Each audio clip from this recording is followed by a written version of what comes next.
अस्सलाम वालेकुम जी। मैं तारक जवेद, फयाज भाई, अली अकबर टीपू साहब और मैं अकरम साहब के साथ आज फिर टोरंटो मार्केट से आपकी खिदमत में हाजिर हूँ। आज 18 जनवरी है, इतवार का दिन है। लोग इतवार को छुट्टियाँ करते हैं, घरों में बीवी बच्चों के साथ वक्त गुजारते हैं, अच्छे अच्छे खाने पकाते और खाते हैं। और हम लोग जो है ना, मुर्गी वाले और ये परिंदों वाले, हम लोग टोरंटो मार्केट में ड्यूटी कर रहे हैं। क्यों फयाज साहब? ऐसे ही है। लोग छुट्टियाँ मना रहे हैं, हम ड्यूटियाँ कर रहे हैं। बहरहाल बिजनेस है, करना पड़ता है। रात को मुर्गी का रेट 383 रुपये था, जो कि सरकारी लिस्ट के एन मुताबिक हो गया था। लेकिन मंडी आज सुबह 385 380 से स्टार्ट हुई, जो बतदरीज कम होती होती 360 रुपये फ़ी किलो तक फरोख्त हुई। और उसकी वजह यह थी कि आज धुंध रात को नहीं पड़ी, तमाम गाड़ियाँ बर वक्त मंडियों में पहुँच गई। और जब मंडी में इतनी ज़्यादा गाड़ियाँ लग जाती हैं तो कस्टमर को भी अंदाज़ा हो जाता है कि मुर्गी का रेट डाउन हो जाना है। गाड़ी वालों को भी अंदाज़ा हो जाता है कि इतनी ज़्यादा मुर्गी आ गई है तो ये रेट डाउन हो जाएगा। तो मुर्गी काफ़ी डाउन बिकी, उसकी वजह से आज रेट जो है ना मज़ीद कम हो गया। 375 रुपये रेट अनाउंस हुआ है, लेकिन इसमें भी बहुत ज़्यादा लेस चलने का अंदेशा है। मैं तो 3 दिन से मुसलसल कहता आ रहा हूँ कि ये धुंध की वजह से रेट बना हुआ है। जिसकी भी मुर्गी तैयार है वो अपनी मुर्गी फरोख्त करे, होल्डिंग की तरफ ना जाए। लेकिन कुछ मौसम की वजह से, कुछ धुंध की वजह से लोगों की मुर्गी खाई भी नहीं जा सकी, जिसकी वजह से कुछ मुर्गी इकट्ठी हुई है। अब आने वाले दिन पीर, मंगल, बुध, जुमेरात 4 दिन ऐसे हैं जिनमें डिमांड कदरे कम होती है।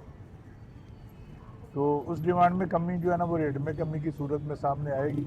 लेकिन बहुत ज़्यादा परेशान होने की ज़रूरत नहीं है, अभी शादियों का सीज़न चल रहा है, रेट इंशाल्लाह चलेगा। और इतना पैनिक होने की ज़रूरत नहीं है। अपनी मुर्गी, जिसकी मुर्गी तैयार है वो साथ साथ बेचता जाए, जिसकी मुर्गी अभी तैयार नहीं है वो बेचने की कोशिश ना करे तो ज़्यादा बेहतर है। तो टोरंटो मार्केट में परिंदों की दुकानें बदस्तूर बंद हैं, जो गवर्नमेंट ऑफ पंजाब की, वाइल्ड लाइफ की और डिस्ट्रिक्ट मैनेजमेंट की तरफ से सील गई थी। आज उन दुकानों को सील हुए को 11-12 दिन हो चुके हैं। बहुत सारे लोग जो हैं, बहुत सारे ख़ानदान बेरोज़गार बैठे हैं, परेशान हैं कि वो किधर जाएँ। और ये कि हुकूमत का ऐसा गैर कानूनी इकदाम है जिसकी कोई मिसाल नहीं मिलती। लोग अपनी मलकीती दुकानों में अपना बिजनेस नहीं कर पा रहे, कोई उनको वाज़ेह बात भी नहीं बता रहा, कोई नोटिफिकेशन भी नहीं दे रहा, किसी किस्म का कोई अदालती आर्डर भी इस पर नहीं है। ज़बरदस्ती की हटदर्मी है जो गवर्नमेंट की तरफ से की जा रही है। और आज यहाँ पे संडे जो एक बिज़नेस वाला दिन होता था, उस दिन भी यहाँ पे दुकानें बंद हैं। फयाज साहब परेशान बैठे हैं, टीपू साहब परेशान बैठे हैं। फयाज साहब से बात करते हैं। फयाज साहब बताएं, आपकी दुकानें जो सील हुई हैं क्या वजह है और कब से सील हैं? तकरीबन ये 9 तारीख की बात है, उस वक्त से ये दुकानें हमारी बंद हैं। हमें तो बताया नहीं हमारा कसूर क्या है। आप अपनी दुकान के मालिक हैं? हाँ जी बिल्कुल मालिक, अल्हम्दुलिल्लाह मालिक। रजिस्ट्री आपके नाम है? हाँ जी मेरे भाई के कोई नाम है। सरकारी दुकान तो नहीं है? कोई आप असला बेच रहे हैं यहाँ पे, मनशियात बेच रहे हैं? कोई भी नहीं, गैर कानूनी परिंदे भी नहीं बेच रहे। हालांकि दुकान में एक भी परिंदा नहीं था। कहता दुकानें बंद करो, बाहर आ जाओ। आप क्या काबुल से आए हुए हैं, अफगानिस्तान से आए हुए हैं? पता नहीं कहाँ से इन्होंने हमें ये समझ इंडियन दिया, है? पता नहीं इन्होंने हमें कहाँ से समझ दिया, समझ से बाहर है। जी अली अकबर साहब, आप टोरंटो मार्केट की दुकान के मालिक हैं क्या है? नहीं, दुकान के मालिक तो नहीं है, दुकान के किराएदार जरूर हूँ। कौन सी दुकान है? दराज से किराएदार है। दुकान नंबर 5 है मेरी। कितनी देर से यहाँ पे काम कर रहे हैं? मैं यहाँ पे 18-20 साल से जो है तो ये जो दुकानें बंद हुई हैं क्या वजह उसकी? ये दुकानें बंद होने की वजह तो अभी कोई समझ नहीं आ रही, ना कोई बता रहा है ये वजह है असल में क्या।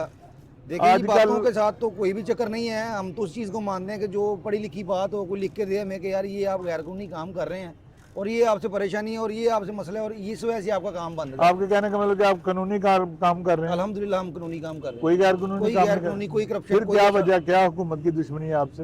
हुकूमत की दुश्मनी सर यही हो सकती है कि गरीब आदमी रोटी खा रहा है। हुकूमत की दुश्मनी है या किसी फर्द वाहिद की दुश्मनी है जो आपको भुगतनी पड़ रही है? अभी तो फिलहाल जो हमें चल रही है वो फर्द वाहिद की चल रही है दुश्मनी, तो इसके पीछे कोई और बड़ा कोई हाथ हो तो कुछ कह नहीं सकते हैं। अच्छा मुझे ये बताएं कि आज के दौर में जहाँ पे रोज़ गुजारा करना मुश्किल है और यहाँ के दुकानदार रोज़ाना अपनी कमाई कमाते थे और खाते थे, तो दुकानें बंद होने से अब क्या पोजीशन है आपके रोज़गार की, आपके घर? पोजीशन ये है कि रोज़े रखे हुए हैं, रोज़े आने से पहले ही। ठीक है, रोज़े आने से पहले रोज़े रखवा दिए? पहले हमने रोज़े रख लिए हैं और हमें अदारों ने रोज़े रखवा दिए हैं और 9 तारीख से रोज़े रख के बैठे हैं, अभी तक रोज़े ही चल रहे हैं। आप क्या अपील करेंगे? सरकार ईद करा दो। सीएम पंजाब से क्या अपील करें? सरकार ईद करा दो। जी अली अकबर टीपू साहब कह रहे हैं कि सीएम पंजाब से उनकी अपील है कि रोज़े आने से पहले ही उनके रोज़े हो गए हैं तो आपकी मेहरबानी, अगर आप उनकी ईद भी पहले, ईद से पहले ईद करा रहे हैं तो वो भी अपने रोज हमारी भी ईद हो जाएगी। तो और बाकी तो जी एक तरफ आते हैं, कुछ चूज़े की आज छुट्टी है इतवार की वजह से, चूज़े की हालात बहुत ख़राब रहे कल भी। अल्लाह ताला उनके कारोबार में भी बेहतरी लाए। और आज रेट कम होने का आपको बता दिया है, मज़ीद लेस वेस चलेगी और कल इसमें मज़ीद कमी मतवक्को है। बहरहाल पोल्ट्री है, कुछ भी मुमकिन है, आप अपना कारोबार अपने हिसाब से जारी रखें। अल्लाह ताला आपका, हम सब का हामी और नासर हो, हमें अपने हिफ्ज़-ओ-मान में रखे। और धुंध में आज कमी हुई है, अल्लाह ताला इस कमी को बरकरार रखे कि इस धुंध ने हमारे बहुत नुकसान किए हैं। हमारे 3 साथी जो है ना हमको छोड़ के चले गए, अल्लाह ताला उनकी मग़फ़िरत फरमाए और हम सबको रिज़्क़ हलाल से नवाजे। बहुत शुक्रिया, अल्लाह हाफ़िज़। पाकिस्तान जिंदाबाद। जिंदाबाद।